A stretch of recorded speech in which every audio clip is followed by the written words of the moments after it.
We start with America's team, gentlemen. Dak Prescott has the chance to become the first rookie quarterback ever to lead his team to a Super Bowl. America's team has not hoisted a Lombardi trophy since when, Darren? 95. Dak saying this: I want to get to where those guys are. I want to win multiple Super Bowls in this league, so it's great going against those guys, seeing those guys on the other side and just watching them and knowing I have a good team, a team that can beat them. Meanwhile, Aaron Rodgers is going for ring number 2, winning his last Super Bowl in the 2010 season. So Dak's 23, Rodgers is 33. Will, I want to start with you here. Who will have more Super Bowls when it's all said and done, Dak or Aaron? When it's all said and done. When it's all said and done, hang them up. A decade from now, a decade plus from now, 15 years from now, 20 years from now. Yes. It will be Dak. It will be Dak. And I understand people are going to say, that makes it sound like you're saying Dak is better than Aaron. Right. No, it's pretty simple. Dak's 23. Aaron's 33. I'm even going to spot Aaron the one Super Bowl he already has. Very generous. So I'll spot him the one and still take the bet that Dak ends up with more. Here's why. First, let's do the player-to-player comparison. I gave you the age difference, as Molly did. 10-year age span difference. Now, you're giving Dak a 10-year spot to get the one Super Bowl victory than Aaron already has in his pocket. I'll take those 10 years and bet there might be one or two more in there when the whole thing is over. Plus, look at where they are at this point in their careers. Aaron Rodgers, by the way, his first season in the league, he had 28 touchdowns to, something like 13 interceptions. Dak, 23 touchdowns to 4 interceptions. He's going to be better than Aaron Rodgers now? Well, he's off to a better pace, Max. He's off to a better pace. I love me some Dak, but don't get fooled into the wrong debate. Don't get fooled into the wrong debate. The debate is where they are at similar points in their career, and there's no debate that Dak is further along in his career than Aaron was at the same time in his career. So I get a player with 10 more years to get one Super Bowl, a player who's further along than Aaron Rodgers was, and then we get to the real coup de grace. It's that football's a team sport. It's not just about these two players. And the Dallas Cowboys are set up for a long run, from offensive line to running back to wide receiver to a defense, by the way, at this point, that is very underrated. This Cowboys team is set up to be playing and competing for championships for years. I'll take Dak minus the one Super Bowl. I was just on the radio in Dallas yesterday with my man Tim Calishaw, my old friend from Around the Horn. We were talking about this. You are so wrong. First of all, that's a bad bet to take. But I acknowledge that the Cowboys are set up lovely right now. They did the right thing on the offensive line, 3 out of 4 seasons, first-round draft pick on the O-line. It's amazing. Run blocking in particular, amazing. They hit a home run with Dak. They spent a very high pick, too high a pick you would normally think on a running back, but with Zeke, it could not have worked out any better. Now they don't have to keep taking these kind of high-risk, high-reward gambles on defensive players. Well, he slipped to the second round, we'll grab him. No, you can just go get the best guy who doesn't have character problems and all that stuff. You can start really building the defense. Sounds like we agree. They are set up lovely. Here's the problem. That is no guarantee of Super Bowl wins. There's no guarantee that they win a single playoff game this year, in fact. Even a playoff game. Now, yes, he has a 10-year advantage on Aaron Rodgers, who's probably the best quarterback I've ever seen, and as you said, already has won a Super Bowl, and is also playing behind an excellent offensive line. Not nearly the run blocking, but for pass protection, dare I say, even better than the Dallas offensive line. And quarterbacks of Rodgers' caliber, I talk about Tom Brady falling off the cliff. They never go past 41, but they do go to 39, 40, 41. He got 6, 7, 8 years, maybe, Aaron Rodgers left at maybe the highest peak that we've ever seen a quarterback play, period. The Atlanta Braves pitching staff in the 90s was set up with Hall of Fame pitchers everywhere. You look, 3 Hall of Fame starting pitchers, all around the same age, all baby-faced kids who had all Hall of Fame careers, and they went to the playoffs every year. 1 World Series win. Yeah. 1 World Series win. Dak is set up, Will, there's no question. Darren, there's no question. He is set up better than you can imagine anyone being set up for the next decade. That's not a guarantee of a single Super Bowl win, and Rodgers already got one, brother. That's what offsets it. Rodgers already has one. Trust me, I know how hard it is to get there, and not only get there, but to win it. I mean, it's and the times that I've won in 95, we ended up winning it. I felt like we'll be back in 96, 97. We never got back, and that was terrible. At the same time, I'm with you, Will. Yeah. I'm with you, Will, on this. Whoa, what a surprise. I'm just looking about the team aspect of what the Cowboys have in their future. They have Dak, who is at that age of 23, Ezekiel, a running game and an offensive line that has been dominant and will continue. They're still young. I mean, just look at Tyron Smith. He's what, 26, 27 years old? They're still young. And he's the veteran on that line. And he's the veteran. They have a long line of guys. Lyle Collins coming in. They're a young group. And they're still building this football team. They may get something for Tony Romo this year. He may be a first, second rounder. They're still building on this team. They will bring in prospects. And you can't deny this. Will McClay and Stephen Jones have done an incredible job in the draft. They will continue to draft. Let me ask you something. I want to ask you something about that, guys. I agree. They have but 32 teams. So if it's perfectly evenly distributed, you should win a Super Bowl every 32 years. This is what now, 22 years for the Dallas Cowboys. I'm going to tell you they're not winning the Super Bowl this year. Maybe another 3 or 4 years if they get one, right? I mean, they could this year, but you don't pick them against the field, really. No. The smart money wouldn't pick them against the field. So they're only kind of winning a Super Bowl as much as they should if it was perfectly evenly distributed around the league. What makes you think, because it's kind of their time to be good, as I hate to sound like Stephen A., but even a broken clock is right twice a day, right? Like, what makes you think that this indicates on an ongoing basis, Will, that this front office will continue to make all the right decisions? They don't have a track record like a Patriots. They've got a 4 or 5 year track record. They've been picking right for 4 to 5 straight years with offensive lines. And by the way, a quarterback that had been a hit after hit after hit. I don't understand why this argument doesn't make sense to you. First of all, the team argument's perfectly clear. And as you said, they're not done building. That little Tony Romo point you made shouldn't be underplayed. That's a chip that is going to be used to continue to build. What do you think you're going to get for Tony? Tony Romo was a backup quarterback for the Dallas Cowboys. That's how he's best used. You're going to get something, trust me. Max. He can't stay on the field. Aaron Rodgers. Dak is ahead of Aaron Rodgers because he played behind a Hall of Fame quarterback who played every snap in every game in Brett Favre. The reason Dak is on the field is because Tony Romo can't stay on the field. Max, if Jimmy Garoppolo is worth a 1 and a 4, and Mike Glennon is worth a 2, Tony Romo at the very least is worth a 2. Tony Romo has 2 to 3 good years. That's an extra second-round pick. Good years or good games per year? Years, Max. Years, I see. And you put Tony Romo on a team. You put Tony Romo on a team like the Houston Texans, and we're not all laughing at the matchup this weekend. We're talking about the #1 defense in the NFL with Tony Romo at quarterback. That's an entirely different analysis. But here's the problem with your argument in the end. Darren's right about the team analysis. The real problem, though, is your argument. The real problem is you said there's no guarantee of Super Bowl. It's hard enough to get there. But all those same arguments apply to Aaron Rodgers. Those don't just undercut the Dallas Cowboys. When you said all is said and done, the difference is Aaron Rodgers has done it. And you are saying, right, so you're spotting him a Super Bowl. It's incredibly hard to get a Super Bowl win. And then you're saying that I'm just, all the arguments that apply to Dallas also apply to Green Bay. But Aaron Rodgers, the best player on earth, already got a Super Bowl. So that clarifies our debate. Our debate is, will Dak Prescott win at least 1 Super Bowl in his 10, 15-year career to match Aaron Rodgers, and will he possibly win 2? I'll take he wins 2. As to whether or not Aaron Rodgers wins another one, that's the same debate we're having with the Cowboys. Whether or not you can capitalize on your opportunity. That's right. That's about opportunity. Super Bowls. That's where it starts. I mean, I get it. Listen, I'm telling you, I know how hard it is to get there. And spotting Aaron Rodgers won, that's saying something to probably the greatest quarterback in playing that right now. But at the same time, it's about opportunities. 23 years old. He'll play until he's 36. There are going to be opportunities. Not only this year, and we're talking about in his rookie year. I mean, what's going to happen when he's 24, 25, 26? He's going to have opportunities. He's going to have more opportunities than Aaron Rodgers. Absolutely. I'm going to tell you both this.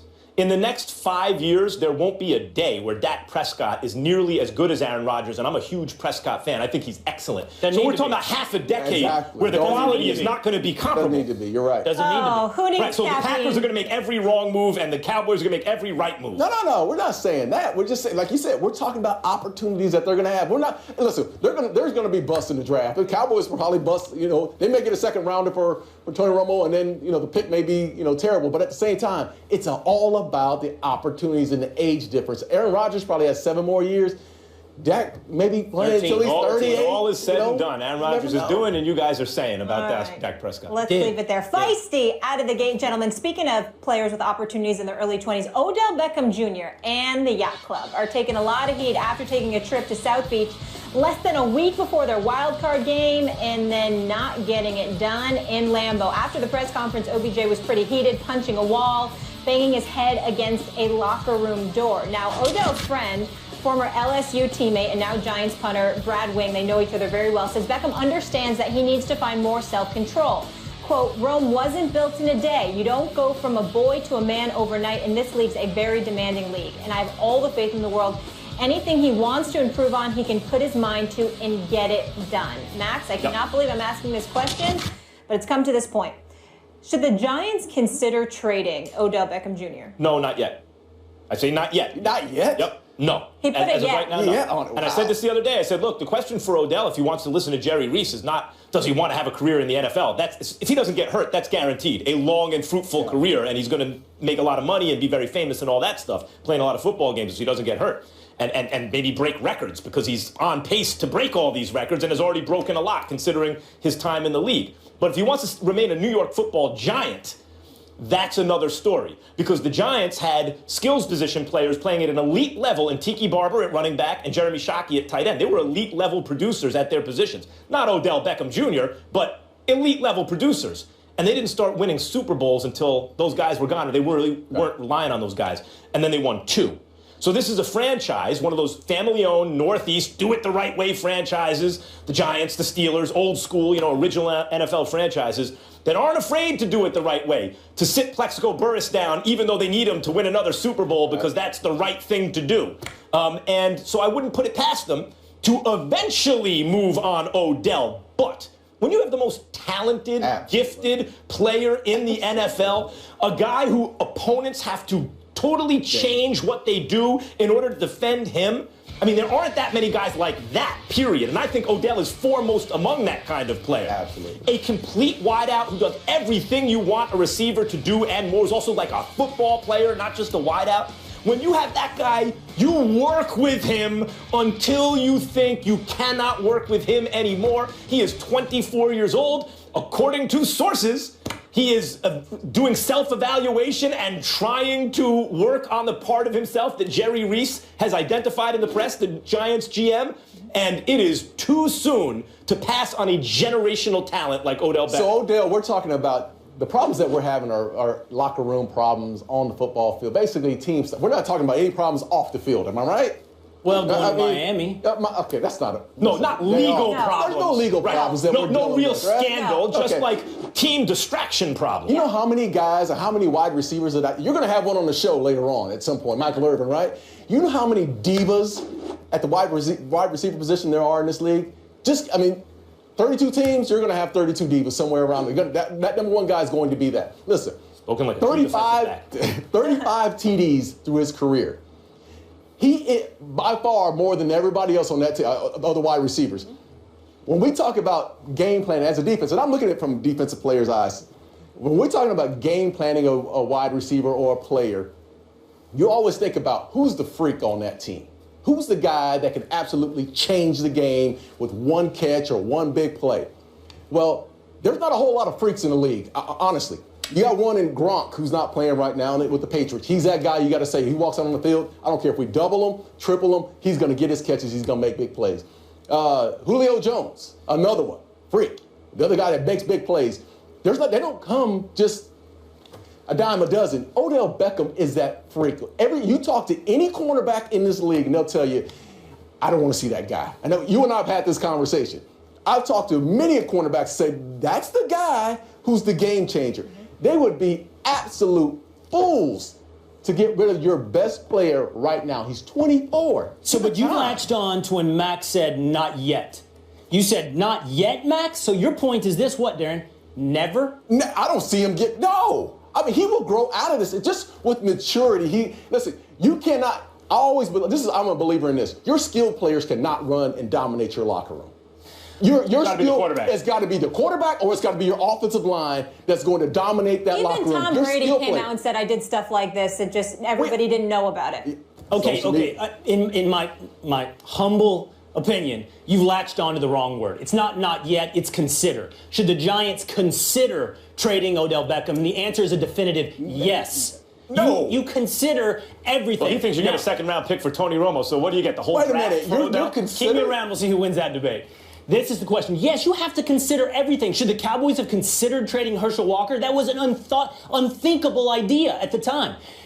Everything is a price, Darren. Everything is at what cost? What could you get for Odell? Now, let's just talk about the player for a minute. First of all, you point out, and I humbly defer to you on what Odell does to a defense, how you have to scheme. But that's not all Odell does. At this point, we know for a fact that Odell has become a problem, a distraction for that team. That has been echoed not from Will Kane, not even just from Max Kellerman, but from Jerry Reese, Eli Manning, Victor Cruz. Numerous voices on that team have now said Odell has to change. That suggests a player that is not a complete net positive. So we're recognizing at this outset, there's something wrong here. It doesn't mean it's a net negative either. It doesn't mean you have to get him off the team. But it does mean you might consider it. Now, let me make this one more important argument. You said what Odell does to a defense, but Odell does something else. He changes a quarterback as well. How a quarterback thinks, who he's going to throw it to, what windows he's going to force it into. And I would offer you this. You pointed out some great wide receivers. Julio Jones, A.J. Green. How many Super Bowls have they won? 0. 0. And yet, when the Giants won a Super Bowl, who was their ace wide receiver? Well, Plexico Burress, David Tyree comes up in the big Plexico Burress. Mario Manningham. How about the Patriots? Who were their big name wide receivers? Right, the year they had Randy Moss setting records was the year they lost to the Giants. Makes receivers a different deal. But the point is this: you don't need to have that once in a generation wide receiver talent to win the Super Bowl. Well, that's why you're right. Turn that into that's fair. That's why I'm not arguing that point. Of course, everything has a price. And of course, no matter how talented, if the player is a distraction to the detriment of the team, particularly if he doesn't catch touchdown passes in the playoffs, Odell, or if you drop them in the playoffs. You know, if a player does that when they start to kind of mess up under pressure, Darren, and they've been a distraction, yes, questions like this will arise. The question is it time to consider it yet? Has he done anything so egregious that you would consider moving him now? You don't think that Miami trip impacted his game at all? I think distractions are so overrated in the locker room. They are so overrated. We don't care about those things. You ask the 52 other guys in that locker room, they love the kid. What he's doing, if he's doing something off the field that's going to jail, having some issues with drugs, I can see that being an issue. Let me ask you this. But in that locker room, why are they all speaking? Care. Why are they all speaking? Because it's the media who's always asking the same question over and over again. It does seem to me that there are certain moments in certain games, and maybe this is like just a kind of a fan's point of view, but this has been my observation of major moments in sports throughout my life. I sometimes get the feeling that the guys who make those big plays either don't have a conscience or they think they deserve it. Absolutely. Watching Odell in that game, I got the feeling like he didn't think he deserved it. When does Odell drop passes that hit him in the hands like that bad day in the end zone? But there aren't so many days in the NFL, and this is the first big day you've encountered like that. I've seen Dez go through this. We can't just look throughout the league. I've seen Dez, as dominant as he's been, drop balls, have bad days. We've seen it. So you don't think it's related in any way, even psychologically, to Odell feeling like maybe he wasn't prepared the right way? No, I don't think he had any. The kid had a bad day. Eli was on point. Eli's had bad days. How many bad days would Odell have to have under those circumstances for you to say it's connected to something? Listen, if it was just continuously week in and week out and it was consistently playoffs. No, but listen, the entire season Eli Manning has struggled. I mean, he didn't struggle that day. Not that day. He was good that day. Okay, but Eli rises to the occasion. Because wait. But the entire season, Odell has been great for you. Eli's been the one who has struggled. So now we're saying he has one bad day compared to Eli's 12 or 13 bad days. On the same day. It's like, come on, those are all true points. But one other player you guys were describing the exact same way as Calvin Johnson. Once in a generation talent, game changer. And the Detroit Lions offense this year was just as productive as it was when they had Calvin Johnson. The argument is the value of the position and this particular player's potential distractions off the field. The argument is it time to consider trading him yet? We got to go. The answer is no. Sorry, we're out of time. The Lions, answer is always. The Lions did have a better season. That was a good point there. But you guys heard what these folks had to say. What do you think? Should the Giants consider trading their superstar receiver? Go on Twitter now and vote. We'll share those results a little later with Michael Irvin on this show.